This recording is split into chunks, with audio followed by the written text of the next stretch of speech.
You know, people look at this area that we cut last year and think, what a mess. And why would you do that? Very important that you have areas like this on your property. And I'm going to talk about 3 important aspects of cutting this regeneration, what I call stems per acre. Stems per acre are critical. When you just look at it back, you look at fawns and does. You find that successful fawning habitat has the most stems per acre.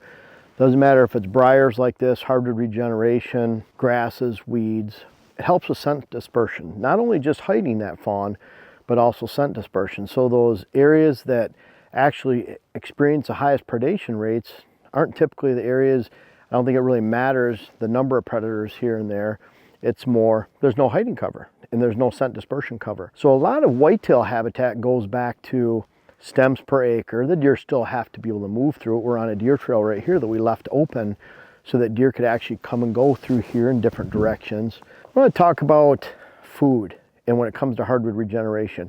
In this case, we knocked down some big canopy timber trees, dropped those down first. And then we happen to have a lot of aspen here, so I cut a lot of aspen down that offers several thousand shoots per acre. And there's areas of stump sprouting hardwoods that I cut down. All those shoots come up. We have a bush back here growing because of all those coming in. So all equal some type of browse. And browse is critical because unlike the acorns in here that could be here today, gone tomorrow, here 1 year, gone the next, here in September, October, but not in November, December, depending on the number of critters back here and how many acorns there actually are. This browse actually offers food and consistent food from September, October, all the way through March and April, but it also offers consistent cover. And that's a big difference. A lot of times as acorns and big oak stands, oak savannas are horrible because they offer zero cover. So even if they offer a food source that lasts for a few weeks, even several weeks, they're not there for the majority of the hunting season when deer actually need it the most. So the food and the browse is critical. And just because we have the browse down here doesn't mean much, because we have the high quality food sources up here, high quality food plots up here. And so what this becomes is daylight bedding and holding cover.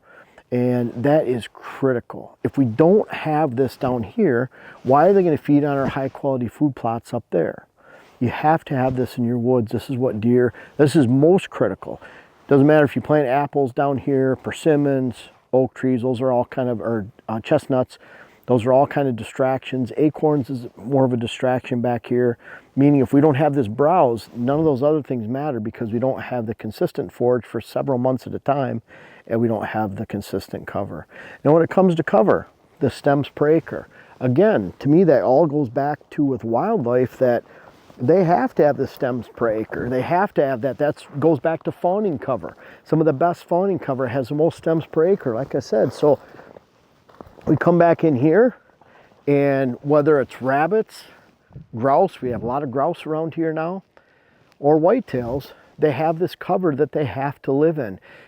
Even this thick stem count, whether it's briars or the hardwood regeneration, it's so critical for hiding small critters from above.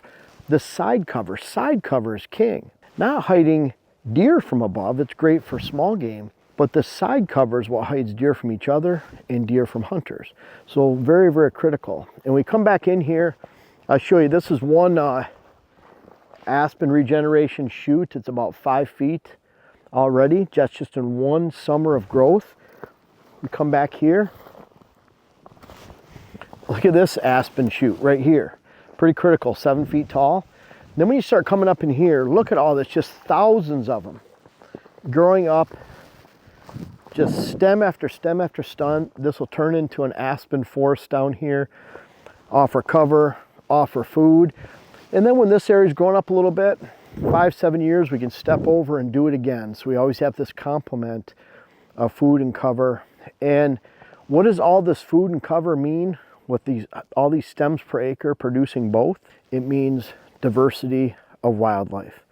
So this isn't all just for whitetails. We love grouse. If this was next to our field edge, which we have cuttings next to our field edge and next to our switchgrass and pollinator areas, then it equals turkey nesting and pheasant cover. When we get back in here, and rabbit cover. When we get back in here, it equals rabbit cover and also whitetail cover, grouse. So there's a lot of wildlife species that benefit from creating cuttings like this. Someone said, well, you can come in here and get all the firewood out of here. Oh, we got firewood galore out of here in the woods. If we ever need it, we can come get it. But bottom line is, when we first cut this, these large logs that are on the ground offer an appreciable amount of side cover without even any browse or anything taking place at all.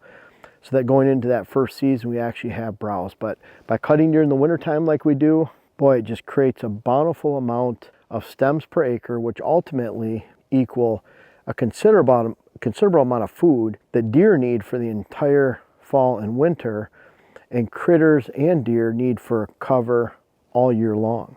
So we're happy the way this is turning out. It's pretty cool. You can see back here, I like this one back here where you show this hardwood cutting, and then look at all the stems coming up around it. You have all this aspen coming through here. You can see with the deer what it looks like when they nip it. They just nip it right off. It's just all browse, and who knows how tall this was. They just keep nipping it down. You see on these trails is where they'll be nipped the most. But then look at this right back here. Look at all this growth that took place just in one summertime. And again, this all adds up to a lot of food and a lot of cover for all types of wildlife. But man, on your whitetail property, you have to have this. And the cool thing is when you do, you have diversity of wildlife. And we all love wildlife. Really enjoyable to come out here and look at this. And I'll add one other thing. This is probably an acre of cutting total in this location. It was probably 2.5 tanks of chainsaw gas. We have other cuttings up there, another one on the other side of that. We have cuttings right up on this point. We have cuttings on the back side of that point. We have cuttings up along the field up here over a 2-year period we've cut in this location. So we can take an area that's 25 acres, 30 acres, create 4 or 5 acres of cutting, and that's all we need. And then 6, 7, 8 years later, we can go into another location, make complementary cuts on the side of it. This is something that you can have a renewable resource to have wildlife, and you're always changing, because this is our holding area, this area right here. I don't care if they're holding there or over there, but this is that area. Food's on the outside, and that consistent structure of movement and patterns will maintain the same for decades to come in this land, as long as I have something to say about it. I appreciate you guys watching the YouTube channel, but I don't know if everyone knows everything that we have to offer, whether it's on whitetailhabitatsolutions.com, our website, or WHS Wildlife Blends, our seed company. Also Instagram you can check out. I'm very active on Instagram, putting strategies on there, photos of what we do every day. Much more active there than Facebook. But our seed, web classes, books, clients, articles. I have over 600 articles on whitetailhabitatsolutions.com, everything whitetail strategy. Of course, we have hats on there, and then make sure to check us out on Instagram again. But lots of stuff to offer. We're always coming out with new things, and this isn't the end of it. We have more things coming soon. Make sure to check us out.